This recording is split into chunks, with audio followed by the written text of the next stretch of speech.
कृष्णाय नमः। ओम वासुदेवाय नमः। ओम परमात्मने नमः। ओम राधा वल्लभाय नमः। ओम गोविंदाय नमो नमः। ओम कृष्णाय वासुदेवाय हरे परमात्मने प्रणताय कृष्णाय गोविंदाय नमो नमः। कृष्ण भगवान राधा रानी को मैं कोट कोट प्रणाम करती हूँ और संसार के जितने हैं सबको जय श्री कृष्णा और राधे राधे। तो चलते ही अपने जो है मेरा 10वां अध्याय चल रहा है और देखो कहते हैं कि भगवान की ऐसी कृपा बरसती रहे और हम भी आगे बढ़ते रहे। भगवान की कृपा बरसती रहे और हम भी आगे बढ़ते रहे। तो देखो ये क्या है, हम देखो हम अपनी तरफ से कुछ नहीं करते हैं। हकीकत देखिए आज हमारा सिर बहुत भारी था या तो हमें गर्मी सर्दी लगी या कुछ भी, लेकिन फिर भी देखो अगर हम एक बार को चाहें कि आज नहीं सुनाएंगे कल सुनाएंगे, एक बार को अगर 1% भी मन में आ जाए, लेकिन वो हमारी मर्जी नहीं चलती है। हमारे भगवान इतना प्रेशर डालते हैं कि इतना प्रेशर देते हैं कि नहीं चलना है। चूँकि देखो जो भगवान इसमें गीता में भी कृष्ण भगवान ने कहा है कि मैं जिसको अपने भक्तों को मैं ज्ञान बुद्धि अपने भक्तों को मैं खुद देता हूँ, अपने भक्तों को मैं उपदेश भी देता हूँ और अपने भक्तों को मैं जो जितना उनका जो है मनोरथ सिद्ध करने के लिए वो मेरे प्रति प्रेम करते हैं उनके सारे मनोरथ सिद्ध भी करता हूँ। और सब कुछ देने वाला मैं ही हूँ, दुख भी देने वाला मैं ही हूँ, सुख भी देने वाला मैं ही हूँ। वो कैसे? कर्मों के अनुसार। कैसे देते? कर्मों के अनुसार। तो ये सब कुछ देने वाले कौन है? ये बुद्धि, ये ज्ञान, ये विद्या, ये सब वेद, ये पुराण, सबका जो कंठस्थ याद होना, सबका हमें जो है ज्ञान होना, ये कैसे होता है? ये कृष्ण भगवान कहते, भगवान कृष्ण कहते मैं अंतःकरण में स्थित हो जाता हूँ और अपने भक्तों को ज्ञान देता हूँ। तो हम कुछ नहीं करते, करने वाले कौन है? भगवान है। स्वयमेवात्मनात्मानं व्यथतम पुरुषोत्तम भूत भावन भूतेषु देव देव जगतपते। तो भगवान ने तीनों को एक में सम्मिलित किया। यहाँ पे अर्जुन पूछ रहे हैं कि कृष्ण तुमने ये तीनों का जो एक जगह संबोधन किया है, ये तीनों का संबोधन करने का मतलब क्या होता है? देखो यहाँ कृष्ण जो पूछते हैं उसका उत्तर भगवान कृष्ण बहुत प्यार भरे शब्दों से देते हैं। ऐसे नहीं देते, प्यार भरे शब्दों से देते हैं। तो हमें देना चाहिए, हे भूतों को उत्पन्न करने वाले भूतों के ईश्वर, हे देवों के देव और जगत के स्वामी, और ये पुरुषोत्तम तो बाद में है। ये तीन जो है संबोधन जो करके भगवान कृष्ण ने बताया है। ये देखो ये कौन है? जो भूतों को उत्पन्न करने वाले, जो भूतों को उत्पन्न करने वाले हैं, ये स्वयं मेवात्मनात्मानं व्यथतम पुरुषोत्तम भूत भावन, भूतों के भावन, जो भूतों को उत्पन्न करते हैं, जो करने वाले हैं, वो कौन है? भगवान कृष्ण कह रहे हैं भूतों को उत्पन्न करने वाला मैं ही हूँ, भूतों को उत्पन्न मैं ही करता हूँ। और ये भूतों के ईश्वर, और मैं इन सब का ईश्वर हूँ। जो भूतेश, भूतेश मतलब सब भूतों के ईश, ईश माने भूत माने मनुष्य प्राणी, और ईश माने जो भगवान, मैं सब भूतों का ईश्वर भी हूँ, इन सब का ईश्वर भी मैं ही हूँ, इनको उत्पन्न करने वाला ही मैं हूँ। अर्जुन से ये कह रहे हैं, अर्जुन पूछ रहे हैं तो भगवान कह रहे हैं। और देवों का देव कैसे हैं? अर्जुन कह रहे फिर तुम देवों के देव कृष्ण कैसे हो? देवों के देव इतने हैं कि जितने देव हैं, जितने देवता हैं, उन सब देवताओं का देव हूँ, सबसे बड़ा हूँ, मैं ईश्वर हूँ, ईश हूँ। सब देवता को उत्पन्न मैं ही करता हूँ, सब देवताओं का ईश्वर हूँ। तो यहाँ ये जितने देव हैं, जितने देवता हैं, तो उनके सबके जो है ईश्वर कौन है? कृष्ण है।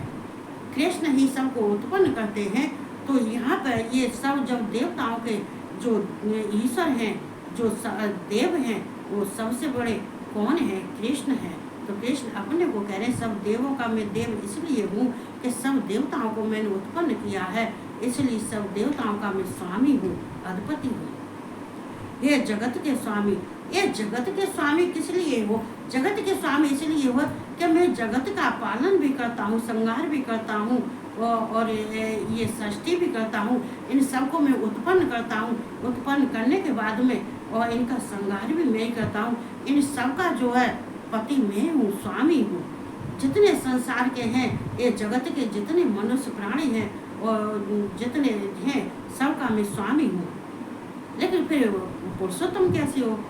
ये पुरुषोत्तम का मतलब क्या होता है? ये अपराशक्ति और पराशक्ति, जो पराशक्ति अपराशक्ति से उत्पन्न क्षर और अक्षर है, क्षर और अक्षर है, उन क्षर और अक्षर से भी मैं अभिन्न और क्षर अक्षर से भी ऊपर में जो है मैं पुरुषोत्तम हूँ। क्षर अक्षर से, चूंकि ये प्रकृति, ये अपराशक्ति और पराशक्ति, ये अपराशक्ति है, ये जड़ है, ये पराशक्ति, ये प्रकृति है। ये पराशक्ति भगवान के साथ में रहती है, फिर भी इससे पराशक्ति और अपराशक्ति से जो जड़ चेतन उत्पन्न होते हैं, जो है ये क्षर अक्षर है, और उनसे भी परे, और मैं उनसे भी बड़ा, उनसे भी परे हूँ, इसलिए मेरा नाम पुरुषोत्तम है। तो देखो, भगवान के अनेक रूप होते हैं, अनेक रूपों में भक्त की रक्षा करते हैं और भक्त का रक्षा पालन भी करते हैं, सब कुछ करते हैं। लेकिन भगवान यहाँ कृष्ण इस बात को भी कह रहे हैं कि आप स्वयं ही अपने से अपने को जानते हैं। तो यहाँ अपने को कैसे जानते हैं? भगवान कृष्ण यहाँ पर कहते हैं, हे अर्जुन, जब मेरे ना ही कोई मेरे गुण को जानता है, ना कोई प्रभाव को जानता है, न स्वरूप को जानता है, न ऐश्वर्य को जानता है, न लीला को जानता है, न माया को जानता है, कोई संसार का जब मुझे नहीं जानता है, तो मैं उससे मुझे कोई परेशानी नहीं है। अगर नहीं जानते हैं तो इससे मेरा कोई मतलब नहीं है। लेकिन मैं खुद और कोई जान भी नहीं सकता है, क्योंकि मुझे तो कोई, ना ही मेरे कोई प्रभाव को, और ना ही कोई गुण को, न ऐश्वर्य को, और ना ही मेरी शक्ति को, ना ही कोई माया को, ना ही मेरी कोई लीला को, कोई देवता भी नहीं जान सकते हैं। ये मनुष्य की तो बात छोड़ो, देवता भी नहीं जान सकते हैं। फिर हे अर्जुन, मैं खुद, इसलिए मैं खुद ही जानता हूँ, खुद ही जानता हूँ कि मैं ऐश्वर्य हूँ, मैं ऐश्वर्यवान हूँ, गुणवान हूँ, मैं लीला और ये प्रकृति और जो कुछ भी है, भगवान कहते, कृष्ण कहते हैं कि ये सब कुछ मेरे अंदर है और मैं जानता हूँ, मेरे सिवा कोई नहीं जानता है। तो यहाँ कहते हैं, आप, ये अर्जुन कह रहे, आप स्वयं ही अपने से अपने को जानते हो, क्योंकि अपने स्वरूप को भगवान कृष्ण ही जानते हैं, अपने ऐश्वर्य को कृष्ण जानते हैं, अपनी माया को जानते हैं, अपने प्रभाव को जानते हैं, अपने गुण को जानते हैं, अपनी लीला को जानते हैं। भगवान कृष्ण खुद अपने स्वरूप के अंदर जितने हैं, वो सब भगवान कृष्ण जानते हैं। भगवान कृष्ण के अलावा और कोई नहीं जान सकता है। और देखो, यहाँ पे वैसे अलग कहने वाली बात है कि देखो, भगवान कृष्ण को जानने के लिए देखो इतना सरल है, कोई कठिन नहीं है, सरल है। देखो, तुम किसी को प्यार से पकड़ते हो, प्यार से पकड़ने के बाद में दूसरा इंसान कितना मोहित हो जाता है कि ये हमारा कितना आदर भाव कर रहा है, कितना सम्मान कर रहा है। चाहे कोई बेशक शत्रु हो, लेकिन फिर भी तुम प्यार से पकड़ते हो, प्यार करते हो, उसको इज्जत सम्मान देते हो और उसके विषय में अच्छी बातें करते हो, छल कपट नहीं करते हो, झूठ नहीं बोलते हो, उसके संग में ईर्ष्या नहीं करते हो, तो वो प्रसन्न हो जाता है। होने के बाद में तुम्हें अपना समझता है, और कभी कभी तो ऐसे समझ जाते हैं कि संसार में इसके अलावा और कोई नहीं है इतना प्रेम देने वाला। भगवान भी कहते हैं, जो मेरे स्वरूप को जानता है, मेरे ऐश्वर्य को जानता है, मेरे प्रभाव गुण को जानता है, मेरी लीला को जानता है, मेरी माया को भी जानता है, और मुझे भी जानता है, और मुझसे प्रेम करता है, मुझसे स्नेह करता है, और ना ही वो इधर उधर कहीं किसी को नहीं देखता है, केवल मुझे ही देखता है, एक चित्त होकर मेरा ही ध्यान करता है। जब ऐसा करता है तो भगवान को वो साक्षात पहचानता भी है, जानता भी है, स्पर्श भी करता है, और उनसे संवाद भी करता है, और उनको संवाद करने के बाद में उनके धाम को भी जाता है। तो ये मनुष्य के अंदर ये गुण ही तो भगवान से मिलाते हैं।